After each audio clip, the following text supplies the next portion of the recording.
পুজো মানেই তো মেয়েদের কাছে একটু ফুরফুরে শ্যাম্পু করা চুল। আমি যদি তোমাদের চটজলদি ফুরফুরে সুন্দর চুল করার রহস্যটা বলে দিই, কেমন হবে বলো তো?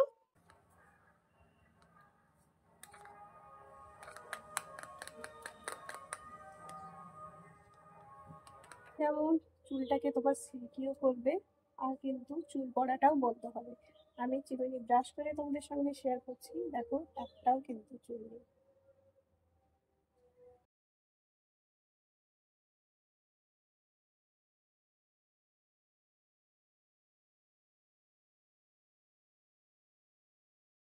নমস্কার বন্ধুরা, সৌমিলি সারাদিনের আরও একটি নতুন দিনে তোমাদেরকে গুড মর্নিং জানিয়ে ওয়েলকাম জানালাম আমার আরও একটি নতুন ভিডিওতে। আজ হলো শুভ মহানবমী। সবাইকে আমার তরফ থেকে বড়দের প্রণাম ও ছোটদের বুক ভরা ভালোবাসা জানিয়ে আজকে একটি সুন্দর দিন শুরু করলাম। পুজো মানেই তো মেয়েদের কাছে একটু ফুরফুরে শ্যাম্পু করা চুল, তাই তো?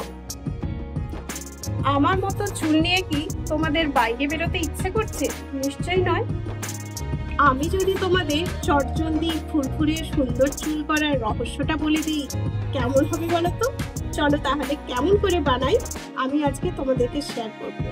অবশ্যই কিন্তু ভালো লাগলে কমেন্ট করতে ভুলো না, আর সঙ্গে কিন্তু চ্যানেলটা অবশ্যই সাবস্ক্রাইব করে রেখো। চলো তাহলে কিভাবে ঘরোয়া উপায়ে একদম কম বাজেটের মধ্যে সুন্দর ফুরফুরে সিল্কি চুল করে দিতে পারি, আজ আমি তোমাদেরকে হাতে নাতে দেখাবো। যেটা আমি ট্রাই করি সেটাই আজকে তোমাদের সঙ্গে শেয়ার করবো। চলো তাহলে রেমেডিটা ট্রাই করার আগে দেখে নাও আমার চুলের অবস্থা কেমন আছে। এরপরে তোমাদেরকে শেয়ার করব ইউজ করার পরে, রেমেডিটা ইউজ করার পরে কেমন অবস্থায় এসেছে। আফটার অ্যান্ড বিফোরটা অবশ্যই কিন্তু তোমরা বুঝতে পারবে। চলো আর বেশি কথা না বলে রেমেডিটা ট্রাই করা যাক। চলে এসেছি রেমেডি তৈরির জন্য। মূলত যেটা দরকার সেটা হলো চিনি। দেখতেই পাচ্ছ বাটির মধ্যে কিন্তু পরিমাণ মতো একটু চিনি নিয়ে নিয়েছি। আর যে জিনিস দুটো দরকার সেটা হলো শ্যাম্পু আর অ্যালোভেরা। আমি কিন্তু এখানে টাটকা অ্যালোভেরা নিয়েছি, আর বাড়িতে ছিল সানসিল্কের একটা পাতা, সেটা নিয়েছি। তোমরা যে শ্যাম্পুটা ব্যবহার করো সেটাও নিতে পারো, আর অ্যালোভেরা জেল যেটা বাজারে কেনা তোমরা ব্যবহার করো সেটাও নিতে পারো। আমি টাটকা অ্যালোভেরা বাড়িতে ছিল, সেইটা এইভাবে কিন্তু ছুরির সাহায্যে বের করে নিয়েছি। ওই বাটির মধ্যে চিনি, অ্যালোভেরা জেল আর শ্যাম্পুটা কিন্তু নিয়ে নিচ্ছি। এরপরে এই তিনটে মিশ্রণকে খুব ভালোভাবে কিন্তু চামচের সাহায্যে ফেটিয়ে নিতে হবে। দেখতেই পাচ্ছ আমি কেমনভাবে ফেটাচ্ছি।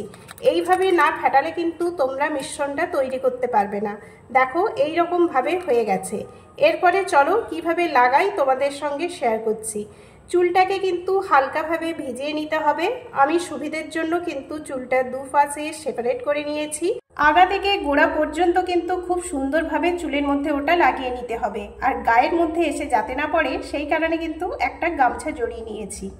দেখতেই পাচ্ছ আমার কিন্তু পুরো চুলে লাগানো কমপ্লিট হয়ে গেছে। আমি একটা ক্লাচার দিয়ে কিন্তু চুলটা আটকে দিয়েছি।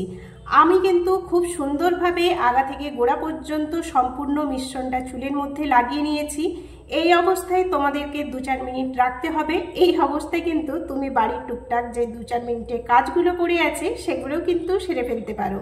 এরপরে কিন্তু খুব সুন্দরভাবে চুলটা ওয়াশ করে নিতে হবে। অবশ্যই কিন্তু তোমরা ভিজে চুলে কেউ চুলটা আঁচড়িও না। আজকে নয়, সব সময়ের জন্যই বলছি। আমি কিন্তু তোমাদেরকে চুলটা ওয়াশ করার পরেই দেখাবো কি অবস্থা। চলো তাহলে ওয়াশ করে আমি তোমাদের সামনে আসছি। চলে এসেছি তোমাদের সামনে সুন্দরভাবে চুলটাকে ওয়াশ করে। দেখতেই পাচ্ছ কতটা ডিফারেন্স, আগে চুলটা কেমন ছিল আর এখন। আমি কিন্তু সুন্দরভাবে চুলটা আঁচড়ে নিচ্ছি। এই ধরনের মোটা দাঁড়া চিরুনি তোমরা ব্যবহার করতে পারো, এর থেকে যদি মোটা দাঁড়া চিরুনি হয় তো ভালোই হয়। যাই হোক, এটাতেই আমি তোমাদেরকে দেখো চুলটা চিরুনি করে দেখাচ্ছি। একটাও কিন্তু চুল উঠছে না। এই রেমেডিটা ট্রাই করার ফলে যেমন তোমাদের চুলটা সিল্কি হবে, তেমন কিন্তু চুল পড়াটাও বন্ধ হবে। আমার স্ট্রেট চুল নয়, দেখতেই পাচ্ছ কিছুটা কোঁকড়ানো, তাও দেখো কতটা সিল্কি হয়েছে। কিছুটা শুকনো হতে চুলটা বাকি আছে।